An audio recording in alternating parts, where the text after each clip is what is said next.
Well, if you're anything like me, you've done some shopping that you probably shouldn't have.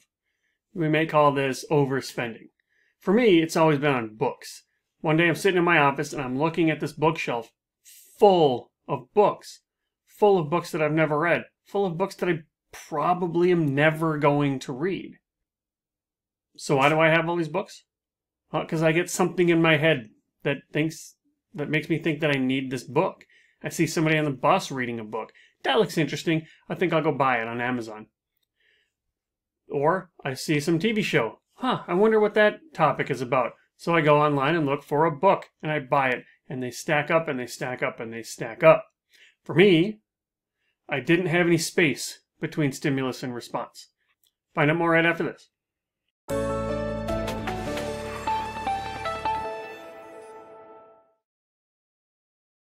Hey, it's Derek. I'm a financial therapist, and I'm here with another Money Health presentation where we're going to talk about overspending.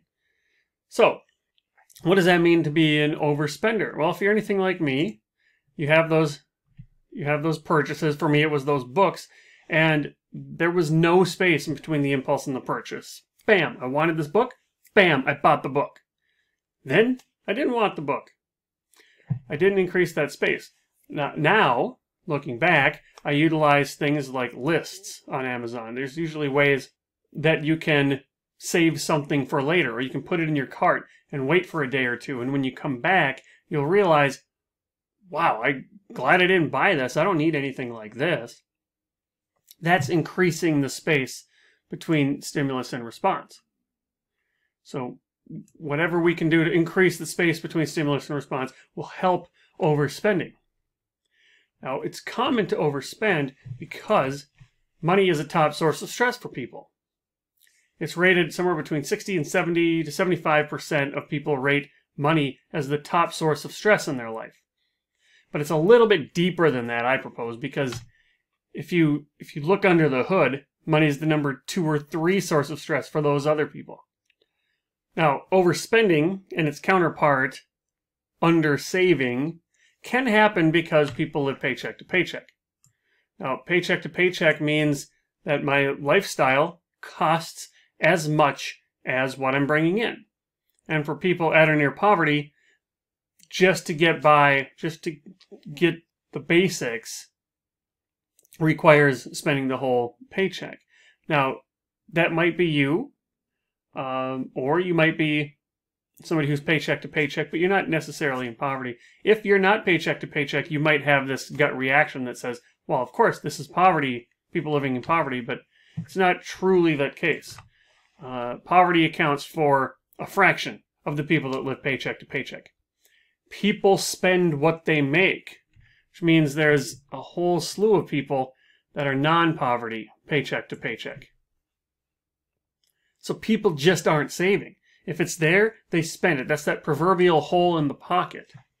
We have a hole in our pocket and we need to spend it. So if you think about how our brain works, there's that reflex, something happens, then we get a feeling about that. Then we feel the emotion, and then we get a thought. Okay, well, what happens if we don't have any space between the reflex and emotion and the thought? We make a decision too early, and we make that decision with reflex and emotion. We want to be making these decisions with thoughts, not emotions. So what's really helpful then is to take a look at why are you shopping? Why do you shop? Why do you spend what's left over? For some people, it's a task. I have to go shopping. For some people, they're just bored. Hey, let's go shopping, right? It's a way to kill time. Same with kind of an activity, but you don't even have to be bored to do that. For some, it's stress relief. Retail therapy, you'll hear this. So what is it? What is the reason for spending? Some people have a deep-rooted fear, or not fear, but a deep-rooted belief that money buys happiness. And that's why we spend. If we have anything extra, jackpot, I get to spend it. Now I think that's going to make me happy. But for so many people, we're broke afterwards. We spent all of our money, so now we're broke. We spent too much. And then we get stress and anxiety from those money troubles. But then we think money's going to make us happy and relieve that stress and anxiety. And around we go in that vicious cycle. Well, the happiness from shopping, too. Here's another reason to grow that space between stimulus and response. This is me buying that book. Yes, I'm going to read that astrophysics book. Except I've never read that astrophysics book because tomorrow comes and I say, ugh, why did I buy that book? Right, so is that familiar for you? You look back and say, oh, I shouldn't have done that shopping. That's another reason to grow that space between stimulus and response. What we're trying to do is increase our awareness of our spending.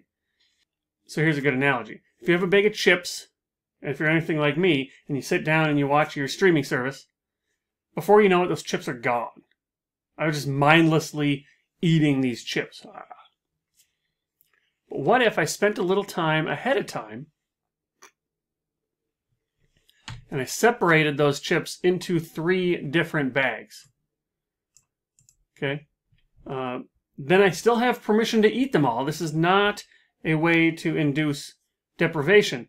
But what happens? What happens after I eat that first bag? I finish a bag and I have to say to myself, oh, I've eaten a third of a bag of chips.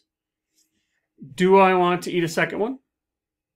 And you have permission to do so. Give yourself permission to do this. But now this is mindful. This is a purposeful decision. And then if you have permission to eat that second one, got to the end of it, now you get to make a decision. Do I want to have the third bag? And again, not with shame or blame, just as a way to increase awareness. Because at the end of the day, all we're trying to do is grow that space in between stimulus and response. Make that as big as possible. Put some space in there. Take a step back. Observe why you're shopping. Grow the space, and that's good money health.